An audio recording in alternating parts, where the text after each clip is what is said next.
Bonjour à tous, je suis Vanessa Lee et vous écoutez Balado, c'est le temps de parler, un balado destiné aux personnes aidantes. Ce programme est conçu pour soutenir les personnes aidantes en Ontario. À travers des conseils d'experts et de ressources, vous découvrirez des informations précieuses et recevrez la reconnaissance que vous méritez face aux périodes difficiles et aux moments gratifiants de l'aidance. Plus important encore, vous apprendrez que vous n'êtes pas seul. Il est essentiel de prendre ce temps pour vous. Nous sommes heureux que vous soyez ici. Aujourd'hui, nous parlons avec Apollo Gray Danny, une jeune personne aidante qui a l'expérience de prendre soin de 3 membres de sa famille à la fois. En plus de travailler et d'étudier, Apollo Gray soutient son arrière-grand-mère et ses 2 grands-parents qui vivent tous dans le même foyer. On va parler des défis liés au fait d'être une jeune personne aidante, de ce que signifie prendre soin de plusieurs personnes en même temps, et aussi des façons de prendre soin de soi quand on a l'impression de porter le poids du monde sur ses épaules. Apollo Gray, merci d'être avec nous aujourd'hui. Merci de m'avoir. À quel moment votre rôle de personne aidante a-t-il commencé et que se passait-il dans votre vie à ce moment-là? Oui, ça a commencé, j'avais 18 ans, j'étais encore au secondaire. Mon grand-père était à l'hôpital pour une chirurgie, puis ma grand-mère est aveugle, et mon grand-père aussi, mais justement, j'ai dû commencer à vivre avec ma grand-mère. C'était supposé être temporaire, juste pour l'aider avec les choses autour de la maison, puis faire sûr que tout se passait bien. Mais une fois que mon grand-père est rentré, il n'allait toujours pas bien. Il était très fatigué, il avait beaucoup de misère. Donc, j'ai pris la décision de rester, d'habiter avec mes grands-parents depuis ce moment-là. Donc, ça fait à peu près 2 ans et demi que je suis dans ce rôle-là avec mes grands-parents. Est-ce que vous pouvez décrire une journée typique à la maison? Oui, une journée typique dans ma vie, c'est quand même ça varie beaucoup. Jusqu'à tout récemment, comme vous avez mentionné, je prenais soin de mes 2 grands-parents et de mon arrière-grand-mère. Malheureusement, mon grand-père est décédé en fin février. Donc, mes journées ont beaucoup, beaucoup changé depuis ce moment-là. Mais avant ça, tu sais, souvent, c'était me réveiller vers 6h30, être avec mon arrière-grand-mère jusqu'à ce que la personne préposée aux bénéficiaires arrivait pour que cette personne puisse ensuite, tu sais, gérer ce qu'elle avait à faire avec mon arrière-grand-mère, mais aussi de rester dans les environs pour aider avec les transferts, tu sais, de lit à chaise ou chaise à lit. Ensuite, souvent, c'était d'assurer que mes grands-parents avaient mangé, avaient tu sais, tout ce qu'ils avaient de besoin. Ensuite, soit j'ai un cours à l'école, à l'université, je suis étudiant en mathématiques à l'Université d'Ottawa, ou une rencontre pour le travail, ou faire du travail pour mon travail. Ensuite, justement, souvent ça revenait, c'est faire le lavage, faire sûr que les settings sur la laveuse étaient bonnes parce que mes grands-parents sont aveugles. Euh, Puis, souvent, c'était de faire le souper aussi, pas mal à tous les jours, à tous les soirs pour tout le monde. Et le dîner pour mon arrière-grand-mère à tous les jours, puis s'assurer, comme j'ai dit, que tout le monde ont ce qu'ils ont besoin pour la journée avant que je puisse faire mes choses à moi, comme l'école ou le travail.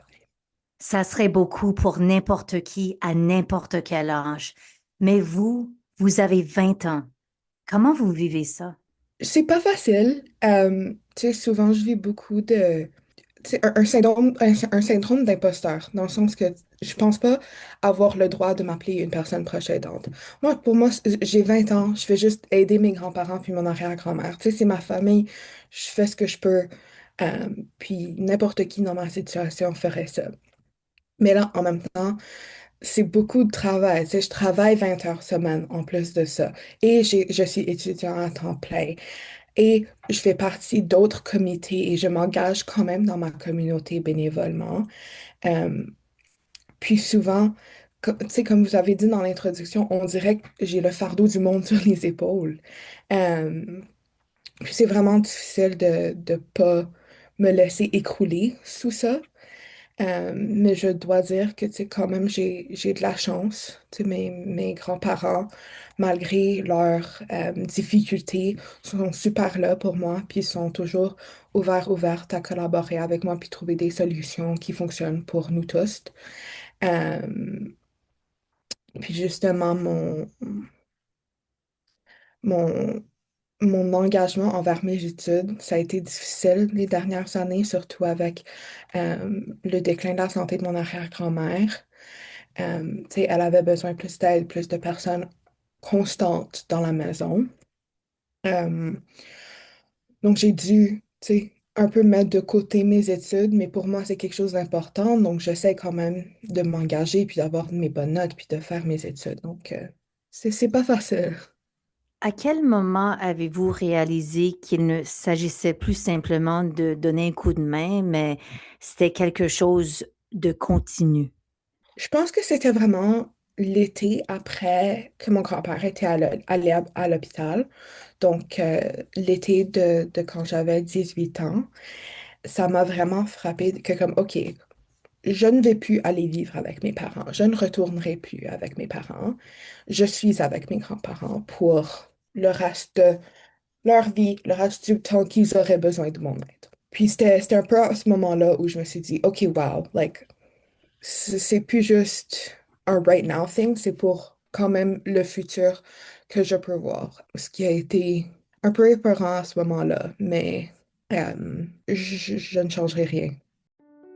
La ligne d'aide aux personnes aidantes de l'Ontario est votre ressource principale pour obtenir des informations sur les programmes et services qui peuvent vous soutenir dans votre rôle de personne aidante.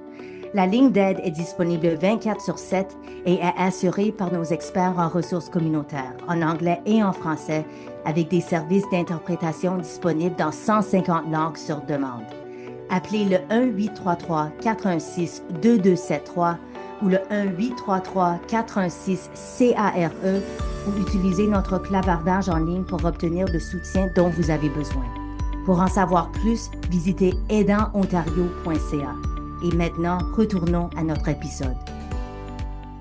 On compte actuellement plus de 500 000 jeunes personnes aidantes en Ontario. Saviez-vous que vous faisiez partie de ce groupe ou aviez-vous plutôt l'impression d'être seul dans cette situation? Oui, donc comme j'ai dit, j'ai souvent ce syndrome d'imposteur, de ne pas me sentir comme justement une personne proche aidante. C'est vraiment pas jusqu'à il y a quelques mois, quand ma superviseure au travail m'a dit, non, Apollo Grace, ce que tu fais, c'est de la proche aidance. C'est pas juste être là pour tes grands-parents. Euh, Puis c'était à ce moment-là que ça m'a un peu ouvert les yeux parce que avant ça, je me sentais très, tu sais, très seule. Euh, c'est pas toujours facile de trouver des jeunes de mon âge qui font toutes les choses que je fais ou qui même comprennent justement la situation de vivre avec trois personnes aînées, dont deux aveugles. Les jeunes personnes aidantes en Ontario fournissent en moyenne 14 et 27 heures de soins par semaine. Si vous deviez estimer le nombre d'heures que vous y consacrez, où vous situeriez-vous? Je dirais une vingtaine à peu près entre tu sais, les transferts, puis les soupers, puis les lunchs. Je dirais à peu près une vingtaine par semaine. Vous avez dit que vous étudiez aussi, vous êtes une personne occupée. Qu'est-ce qui a changé en premier dans votre vie lorsque votre rôle de personne aidante a commencé? Est-ce que c'était votre horaire, vos amitiés, votre sentiment de liberté ou est-ce que c'était un peu de tout à fois? Euh, je pense qu'en premier, c'était comme mon sentiment de pouvoir faire ce que je voulais. Dans le sens que euh, avant que mon grand-père soit tombé malade, avant que j'ai commencé à habiter avec eux, euh, je pouvais partir pendant la fin de semaine sans penser au bien-être de trois personnes, sans penser à qu'est-ce qui se passe si je ne suis pas à la maison. Puis, tu sais, d'un jour au lendemain, c'était à chaque fois que je quittais la maison, même pour juste mon cours à l'université. OK, qui est-ce qui va être là? Qui est-ce qui va prendre soin des personnes? Qui est-ce qui va euh, faire X, Y, Z chose si je ne suis pas là pour le faire. Euh, Puis, tu sais, j'ai justement aussi quand j'étais au secondaire, quand ça a commencé, j'étais dans ma période d'examen de mon premier semestre en 12e année. Euh, Puis, j'avais justement mon arrière-grand-mère à l'hôpital et mon grand-père à l'hôpital en même temps. Euh, puis, j'avais des examens à faire, mais là, c'était comme, OK, mais faut que quelqu'un aille voir mon arrière-grand-mère, faut que quelqu'un aille voir mon grand-père, faut que moi je sois à mon examen. Puis, c'était vraiment difficile justement de prioriser une chose ou une autre. Mais c'est ça, lorsque vous soutenez deux ou trois personnes différentes, comment décidez-vous quel besoin est le plus urgent? Je pense que c'est chez nous, on a quand même développé une assez bonne structure, une assez bonne horaire, dans le sens que, tu sais, d'une journée à une autre, euh, les gens ont besoin de différentes choses à différents moments de leur journée. Dans le sens que quand les préposés aux bénéficiaires sont là pour mon arrière-grand-mère, ben, moi, je dois être là, je dois être à l'écoute, mais j'ai pas nécessairement besoin d'être dans la chambre avec elle et le préposé. Le souper, c'est quand même quelque chose d'assez typique. Tu sais, c'est quelque chose que pas mal tout le monde va faire. Un souper pour la famille ou un souper pour toi-même à tous les soirs, c'est assez normal. Donc vraiment, je pense qu'avec une structure, avec la structure euh, qu'on a établie, ça a été pas mal facile de choisir qu'est-ce qui passait en premier, qui avait besoin de quoi. Puis, tu sais, quand on parle d'hôpital, par exemple, mon arrière-grand-mère, c'est quelqu'un qui adore avoir les gens autour d'elle. Elle ne veut pas être tout seule dans l'hôpital. Elle a aussi besoin de quelqu'un là parce qu'elle ne parle pas un mot d'anglais. Puis nous, on habite à Ottawa, donc c'est difficile de trouver des services en français. Tandis que mon grand-père, c'était une personne qui détestait avoir les gens avec lui dans l'hôpital. Lui, il était comme, allez à la maison, je veux pas que vous me voyez comme ça. Allez-y, je peux être tout seul. Donc, c'était quand même assez facile de prendre la décision d'aller voir mon arrière-grand-mère quand mon grand-père était si insistant de ne pas être là avec lui. Des recherches montrent qu'environ un tiers des personnes aidantes disent de pas bien s'en sortir. Vous avez déjà parlé des périodes difficiles. Comment est-ce que vous gérez ces moments? Il y a certainement des moments difficiles. C'est des moments où justement c'est vraiment overwhelming. Mais en même temps, j'essaie de me souvenir que j'ai mon système de support. Tu sais, j'ai euh, j'ai mes grands-parents qui vont m'écouter, qui vont être là, qui vont essayer de trouver des solutions. J'ai mon partenaire qui est là, qui va essayer de m'écouter, qui va euh, me passer du temps avec moi quand j'en ai besoin.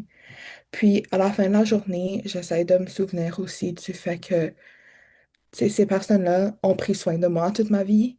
Alors, pourquoi pas prendre soin d'eux aussi?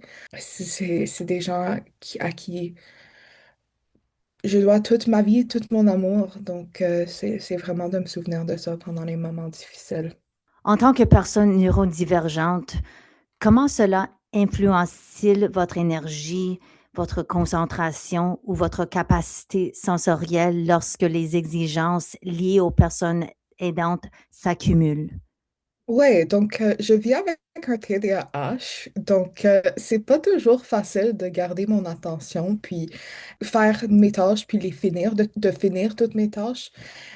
Donc souvent, je vais commencer une chose. Par exemple, je vais commencer à faire la vaisselle. Ensuite, mon arrière-grand-mère va m'appeler, donc je vais aller la voir. Ensuite, mon grand-père va m'appeler, donc je vais aller le voir. Puis là, je reviens, puis j'ai oublié ce que je fais. Puis, tu sais, ça a été un défi, justement, apprendre à faire les transferts de mon arrière-grand-mère de une chaise au lit ou du lit à la chaise parce que tu sais, le contact humain, c'est difficile pour moi. Puis, tu sais, mon arrière-grand-mère aussi, elle a tendance à être quand même assez bruyante. Tu sais, elle a tendance à crier. Donc, justement, c'était difficile d'être capable de persévérer à travers ça pour être capable de lui offrir le soutien dont elle avait besoin. Puis, justement, avec ma neurodivergence, je me sens souvent overwhelmed par toutes les choses que j'ai à faire. Puis là, tu sais, j'ai trois chapeaux dans la vie, le travail, l'école et ma famille. Donc, des fois, c'est difficile d'enlever un chapeau puis d'en mettre un autre instantanément. Des fois, ça peut prendre du temps à faire la transition entre un et l'autre, mais souvent, on n'a pas ce temps. Puis, il faut juste... c'est toujours un peu go, go, go, donc il faut s'adapter. Y a-t-il eu des émotions qui étaient plus difficiles à gérer, des moments qui vous ont surpris parce que vous aimez ces personnes et comment est-ce que vous avez traversé ces moments? Euh, je pense que personnellement, ce qui a été difficile, c'est le sentiment d'être dans la maison en attendant que quelqu'un meure. Like, c'est très triste, mais c'est tellement réalité. Tu sais, je regardais ma grand-mère et sa santé et ses capacités cognitives décliner de plus en plus, de plus en plus. Puis ça a été vraiment difficile pour moi d'accepter ça. Tu sais, elle a été là toute ma vie. Tu sais, en tant que personne qui la voyait à tous les jours, c'était facile de voir de jour en jour les capacités qu'elle perdait. Puis, tu sais, ces émotions, c'est pas toujours facile. Mais ce qui m'a aidé et ce qui m'aide encore à les traverser, c'est que comme j'ai dit, j'ai des gens autour de moi, des vraiment bonnes personnes. Euh, puis, tu sais, mon grand-père était très pragmatique. Tu sais, c'est le cercle de la vie. Toutes les choses arrivent pour une raison. Euh, Puis je suis juste contente de pouvoir être là pour elle, d'avoir été là pour mon grand-père, puis de pouvoir justement les supporter du mieux que je peux dans la fin de leur vie. Qu'est-ce que les personnes de votre âge ou n'importe quel âge ne comprennent pas encore du vieillissement que vous comprenez maintenant profondément? Je pense que pour moi, c'était la soudaineté. Tu sais, j'avais pas réalisé à quel point les choses peuvent changer aussi vite qu'elles le peuvent. Euh, Dans le sens que mon grand-père, par exemple, j'étais partie la fin de semaine avant son décès. Donc moi, je l'ai vu le vendredi. Il allait complètement bien. Il était parfaitement bien. Je lui ai parlé, tout allait bien. Quand je suis revenue le lundi, il était en condition critique. Puis justement, à la fin de ce lundi, il était décédé. Donc pour moi, ça a été vraiment une surprise à quel point quelqu'un pouvait aller de une personne complètement OK au décès en comme une fin de semaine. Euh, Puis c'est la même chose avec mon arrière-grand-mère, de voir la rapidité du déclin cognitif. Tu sais, c'est un peu, euh, pour utiliser un terme de mathématiques, parce que je suis une personne en maths, c'est un peu comme une parabole. Donc, ça monte, ça monte, ça monte, puis là, tout à coup, tu sais, ça va encore plus vite. Puis justement, c'est surprenant comment la vitesse. Puis, ouais, c'est pas facile de voir cette vitesse-là. Le fait d'être une personne aidante a-t-il changé la façon dont vous voyez votre avenir? Je pense que oui. Je pense qu'il y a beaucoup en moi qui me dit que je dois attendre de faire les choses de ma vie jusqu'à ce que mes grands-parents et mon arrière-grand-mère soient settled puis tout va bien pour eux. Euh, Puis souvent, je dois me rappeler de ne pas arrêter de vivre ma vie. C'est que j'ai quand même le droit de venir voir mon partenaire, que j'ai quand même le droit de sortir avec mes amis, que j'ai quand même le droit de travailler puis d'aller à l'école. Euh, Parce que justement, j'ai une vie à vivre, j'ai tout un futur, hopefully, à vivre. Euh, Puis si je ne fais pas les choses qui vont m'aider pour mon futur, then je pense qu'il n'y a plus personne qui est dans un bateau positif à ce point-là. Tu sais, tout le monde est un peu pris dans leur espace. Vous vous sentez anxieux ou anxieuse ou dépassé par vos responsabilités en tant que personne aidante, vous n'avez pas à faire face à cela seul. Notre programme de soutien par les pairs vous offre un espace sûr et sans jugement pour vous connecter avec un ou une paire mentor bénévole. Vous pouvez partager vos préoccupations, obtenir un soutien émotionnel et recevoir l'encouragement dont vous avez besoin pour continuer votre parcours d'aidance naturelle. Obtenez le soutien dont vous avez besoin dès aujourd'hui sur aidantontario.ca. Et maintenant, retournons à notre épisode. Si vous pouviez parler directement aux enseignants, aux employeurs ou aux responsables communautaires de la réalité des jeunes personnes aidantes, qu'aimeriez-vous qu'ils comprennent vraiment? Ben, je pense que la première chose, c'est que les jeunes sont aussi des personnes proches aidantes.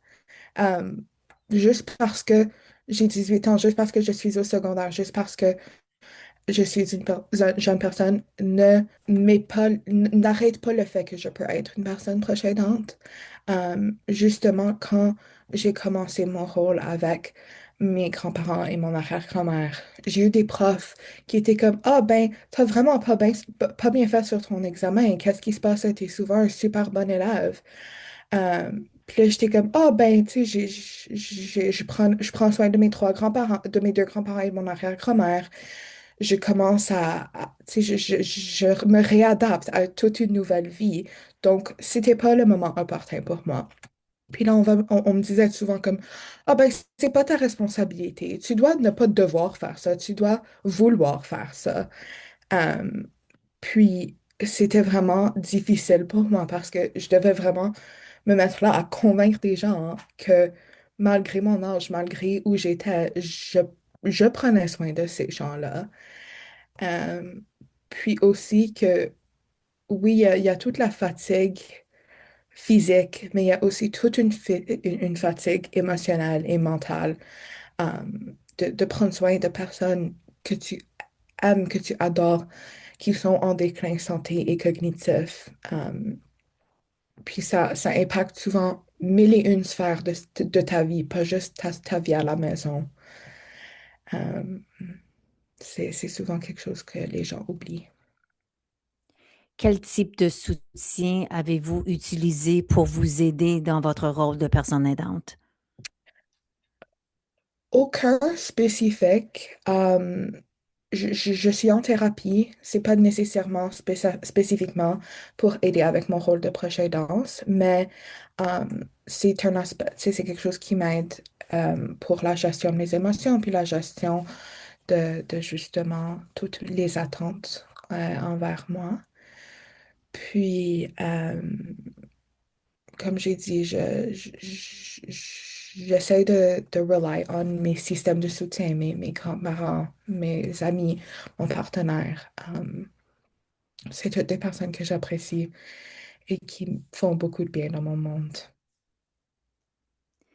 Si une personne qui nous écoute en ce moment est une jeune personne aidante qui se sent invisible, que lui diriez-vous? Il n'y a personne d'invisible. Tu sais, ce que tu fais, c'est important. Um, and, tu sais, je te vois, même si pas physiquement, mais je sais qu'il y a d'autres personnes qui ont des responsabilités comme moi. Puis, je suis très reconnaissant pour toutes ces personnes-là. Euh, Puis, tu sais, il y a jamais question de le faire seul. Il existe mille et un supports dans le monde. Puis, mille et une ressources pour chaque personne. Donc, ouais.